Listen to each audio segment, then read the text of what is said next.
Hello, today we are going to study for Certified in Cybersecurity ISC2. First question.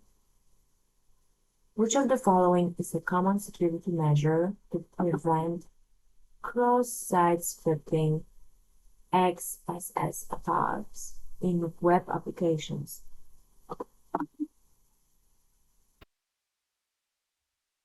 The correct answer is validating and sanitizing user input.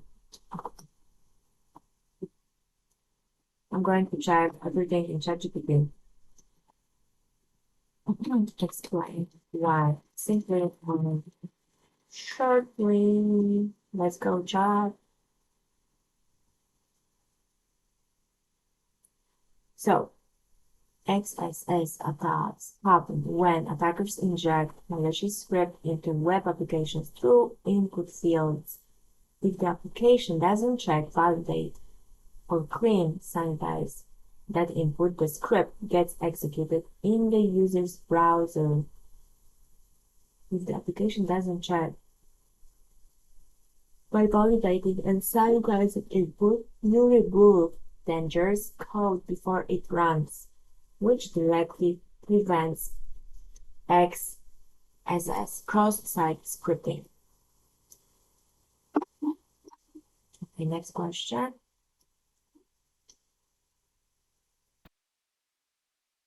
Okay, IDS can be described in terms of what fundamental functional components? Response, information sources analysis. Intrusion detection system can be described in terms of what fundamental functional components? Detection, analysis, information resources, response, all of the choices. So the correct answer is all of the choices. Next question. When responding to a security incident, your team determines that the vulnerability that was exploited was not widely known to the security community and that there are no currently known definitions, listings in common vulnerability databases or collections. This vulnerability and exploit might be called zero-day because is unknown.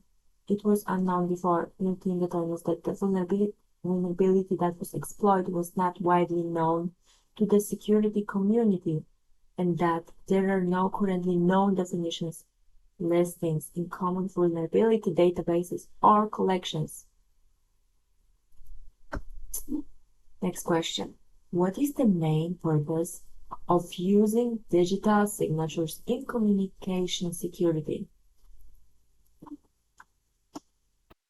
Verify the identity of the sender and ensure the integrity of the message. What is the primary goal of network segmentation in cybersecurity?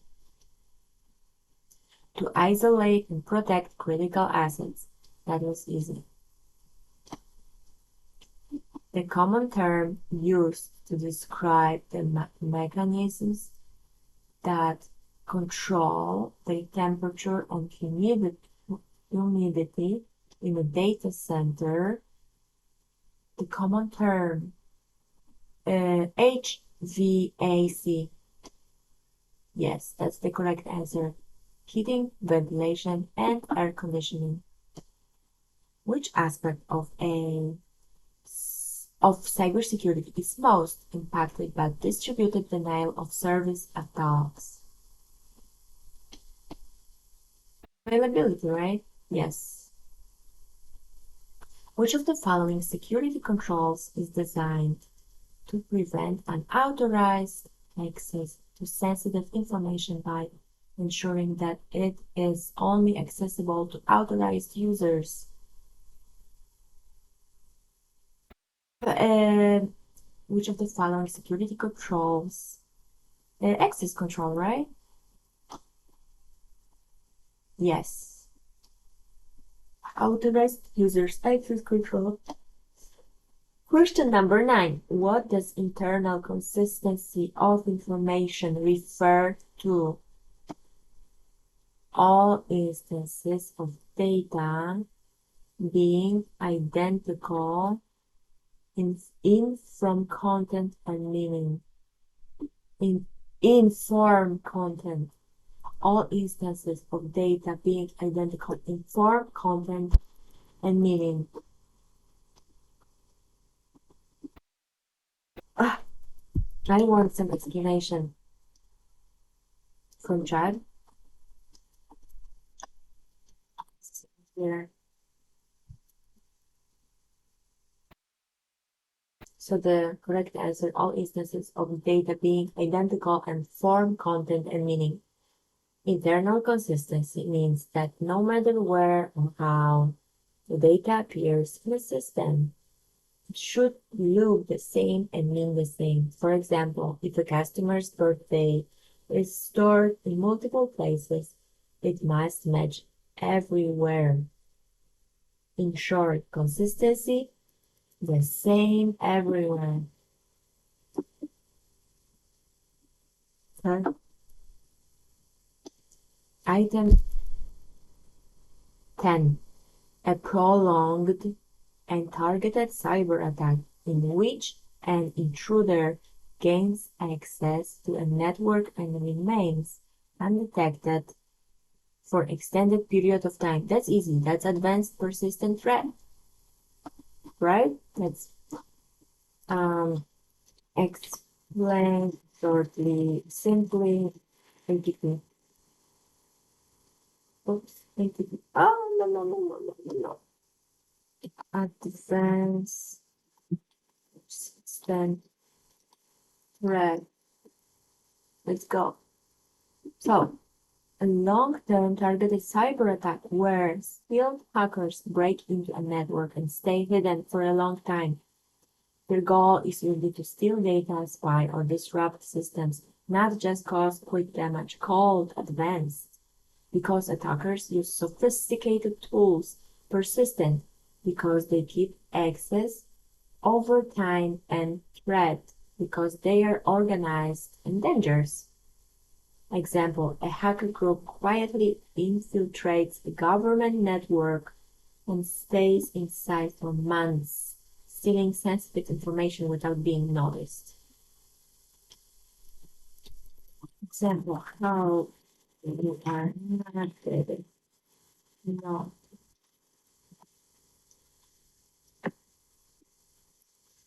Use stored credentials. Log in like a normal employee. So activity looks legitimate. Move slowly, only transfer small amounts of data at a time to avoid triggering alerts. Use normal tools such as PowerShell or scheduled tasks already built into the system instead of suspicious hacking tools. Hide malware, disguise it as normal files or processes, naming a malicious file updated X executable. Blend in with traffic. Send stolen data over common ports like web traffic on port 80,443 so it doesn't look unusual. In short, they act like a quiet insider instead of an obvious attacker. Want me to map this to MITRE attack? Yeah.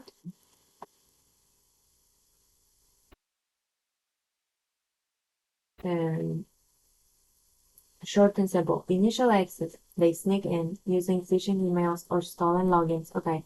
Persistence. They create hidden accounts, scheduled tasks, or registry keys so they survive reboots.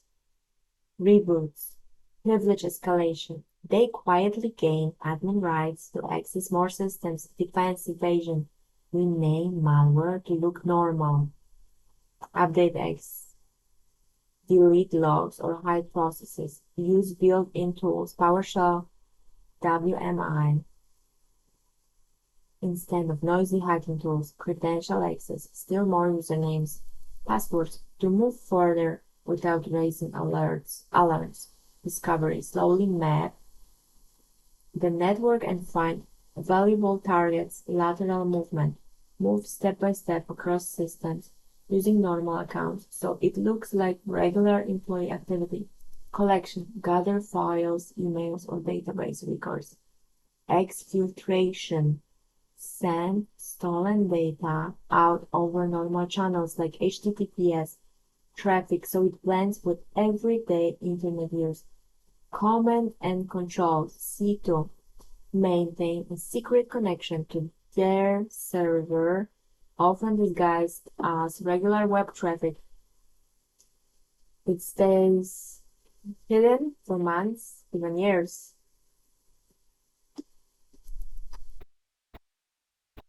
Did a real world scenario that took place. China-based group WHO, a hacking group tied to China's People Liberation Army, target over 140 companies worldwide across industries like energy, aerospace, and defense. How they stayed hidden, phishing emails, stolen. Another famous example, Cozy Bird linked to Russia. Infiltrated government systems, including SolarWinds hack in 2020. They hid malware inside normal software updates, so when organizations updated their SolarWinds software, attackers got secret access and stayed hidden for over a year. When China, when was the China case? That was in 2006. Mandiant, 2013. I hear more and more about Mandiant recently. It looks like it's very good cloud security company. Okay, so next question. Question number 11. Time-eating access to resources. Time-eating? Is that a word?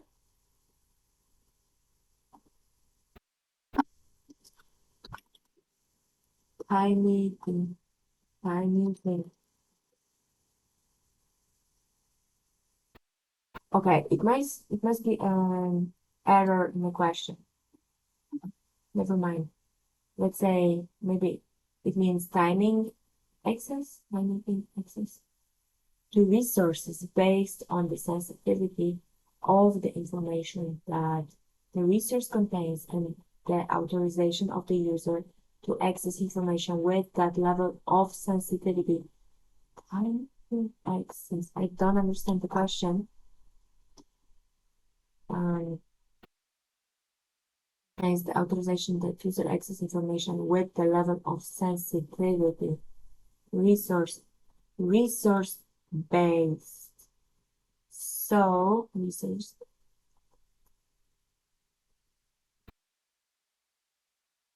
RBAC is role based, but resource based. That resource based access is called. Let's see. Really? Okay, so it's still role based, not resource. Okay, so it's the same. So RBAC. Oh, Mark. Controls access based on sensitivity classification. Based on sensitivity, resource based. But it's resource based. Look, rule is rule based. R is role based. Doc is discretionary access. The data owner decides who gets access. So MAC controls access based on the sensitivity classification. sensitivity classification of the data and the clearance authorization of the user. Sensitivity classification. Sensitive classify. Okay. Sensitive classify sense classification sensitivity. I'm trying to memorize this. Okay. Question number 12. The order of controls used in defense in depth. We start with assets. Then we go to administrative controls, logical, technical controls, physical controls, right? Yes.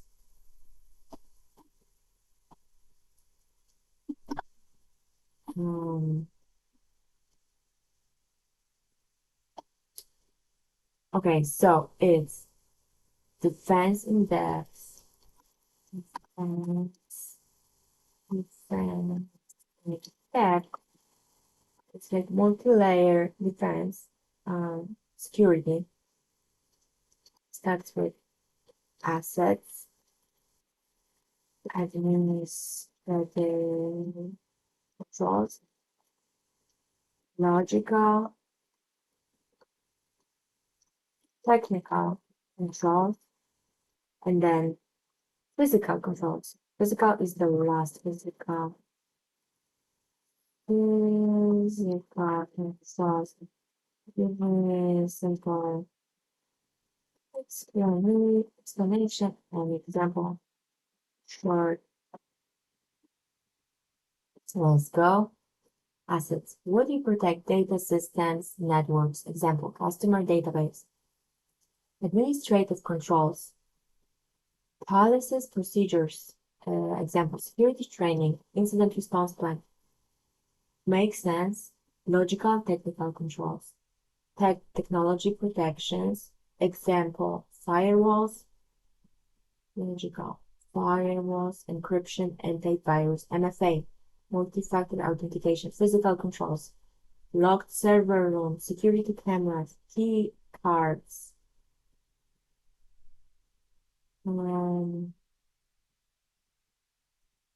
ID, right?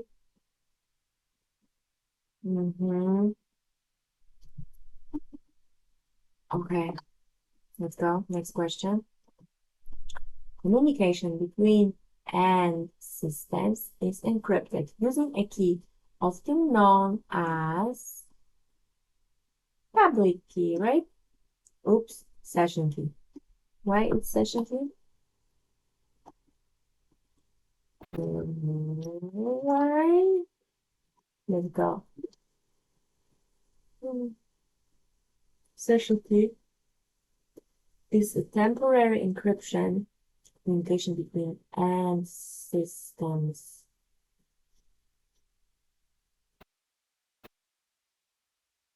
Temporary encryption key used only for the duration of a single communication. A session between two systems like a browser and website. After the session ends, the key is discarded to keep verifications secure without reusing the same key forever. Discarded. Why not others? Temporary key, a vague term, not standard name. Section key, not a real cryptographic concept. Public key, used in asymmetric encryption to establish trust, but not typically for encrypting the whole session. Too slow. Instead, it's used to exchange the session key. Session key, in short, public-private key are still the percent. Session keys keep it private. Establish trust, but not typically for encrypting the whole session. Public and private, start and end. Private, start the conversation. Session keep it private. Yeah. Show you a quick diagram. Analyze it. Let's see the diagram. Let's go to the next question in the meantime. Is a way to prevent unwanted devices from connecting to a network. Unwanted devices. NAC, right? Yes, NAC. And NAC stands for Network Access Control. NAC stands for Network Access Control. I remember something. Woohoo! Let's go. So, how HTTPS uses public keys and sessions. Transport layer session tension. So, client browser, client server website. Hello, supported ciphers. Server hello plus public key certificate. Encrypts session key with public key. Server decrypts. But server is here, so why the arrow goes from client? Decrypts with private key and gets session key. Now both use session key. So here, client says hello to the browser. Browser's client hello. Browser says hi. And lists supported encryption method. Server hello plus certificate. Server replies with its public key. Client generates session key. Encrypts it using the server's public key. Servers decrypt session key. Secure session. Both now use the session key. Uses its private key to recover the session key. For fast encrypted communication, public key. For securely sharing the session key for actually encrypting the data. This is for sharing, this is for encrypting. Public is for sharing, for making trust, sharing. When you share, trust. When you talk about something, you trust to someone, right? So it's sharing, trust, and encrypting the session. So the communication must be a secret. NAC stands for Network Access Control, and it's a security solution that controls who and what devices can connect to a network. It checks things like user identity, device health, compliance before allowing access. If a laptop doesn't have updated antivirus, NAC can block it or put it in a restricted network. Yes. So two main types of network access control. Pre-admission NAC checks a device before it connects to the network. Pre-admission checks before. Post after. Example, if your laptop doesn't have the latest security patch, NAC blocks it from joining Wi-Fi. Post-admission NAC, network access control, monitors devices after they are already connected. If a device starts acting suspicious, like scanning the network, NAC can quarantine or kick it out.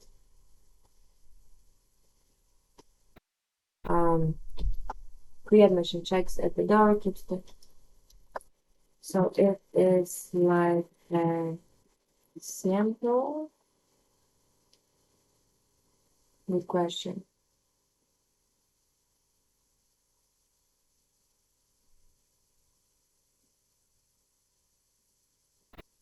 Exactly, the SAM, Security Information and Event Management,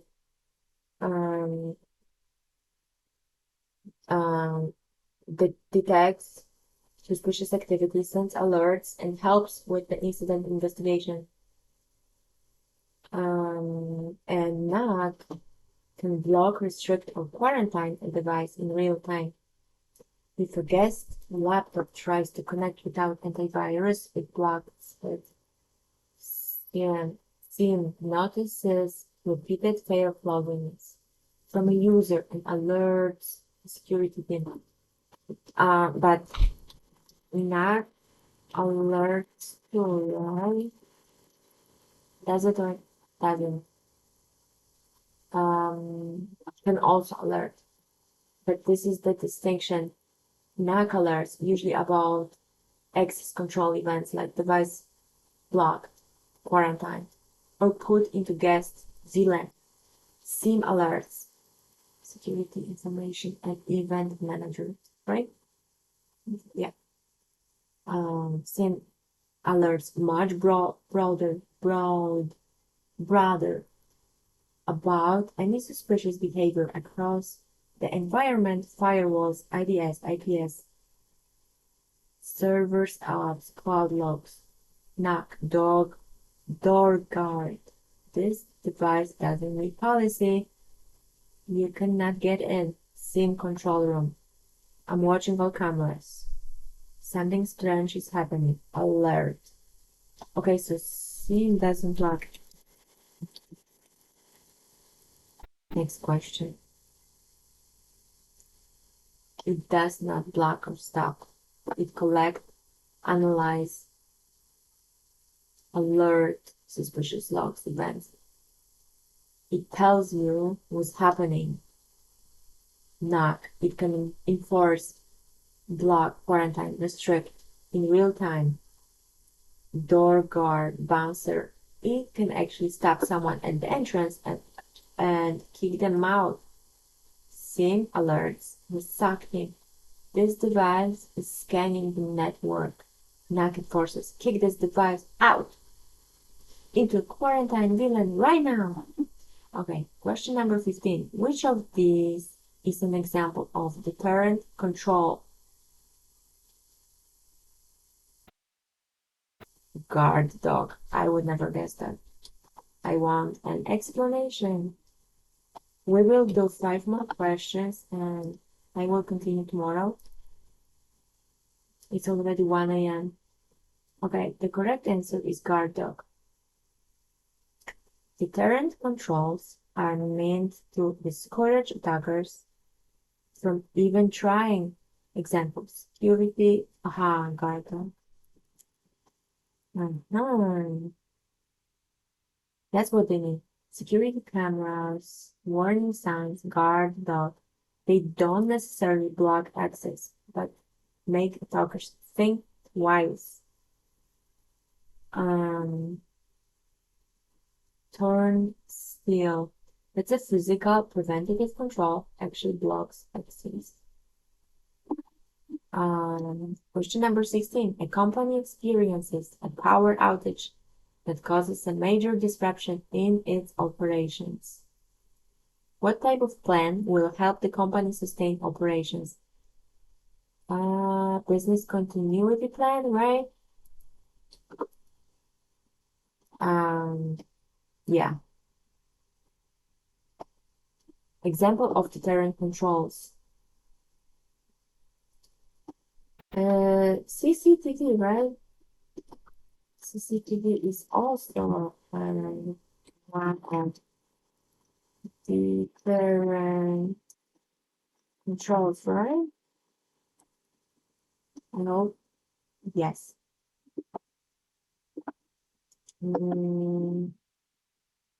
It stands for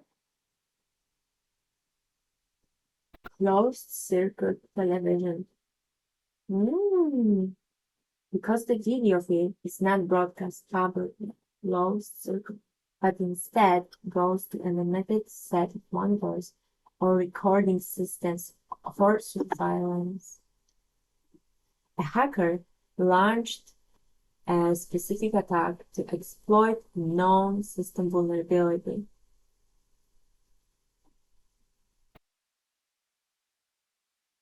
What term best describes this situation? I would say exploit, right? I will ask chat to explain each simple and short.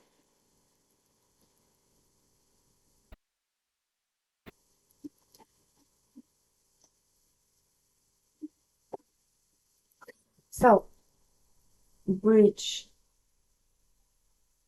When the attacker actually succeeds in breaking in and stealing or damaging data, event, and any observable occurrence in a system, normal or suspicious, login, file access, exploit, the tool, method, used to take advantage of vulnerability, intrusion.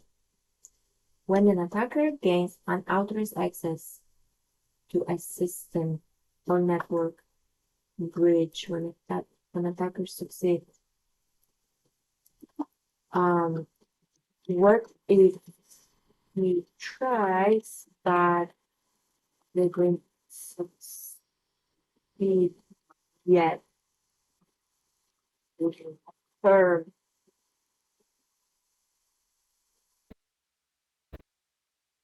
attempt, attack attempt. He tries, not success yet, no success yet, including hacker gains unauthorized access, breach. Hacker not only intrudes, but also succeeds in stealing, attempt, intrusion, breach. Question number 19. Natalia is concerned that users on her network may be storing sensitive information, such as social security numbers, on their hard drives without proper authorization or security controls.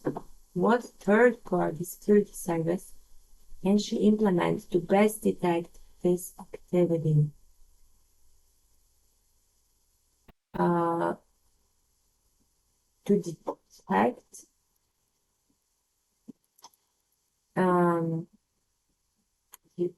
her network may be storing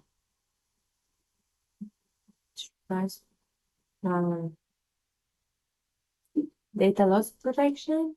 Yes. However, I want an explanation.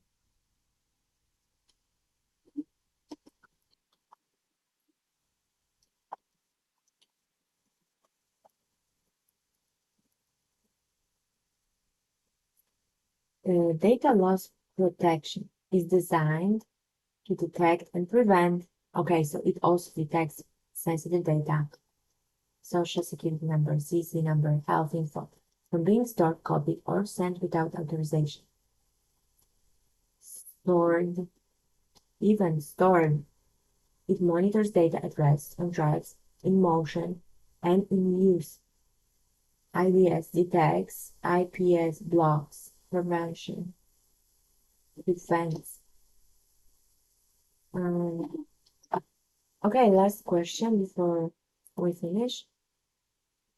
Which version? This is hard. I have no idea the answer.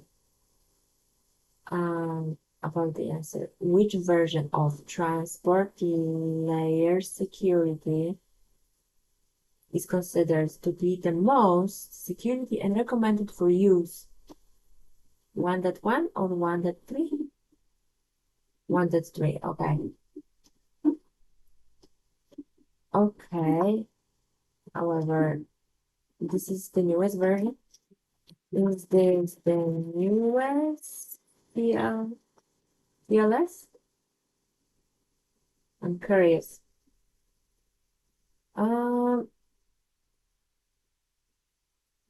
Yes. TLS is currently the newest and most secure version of TLS.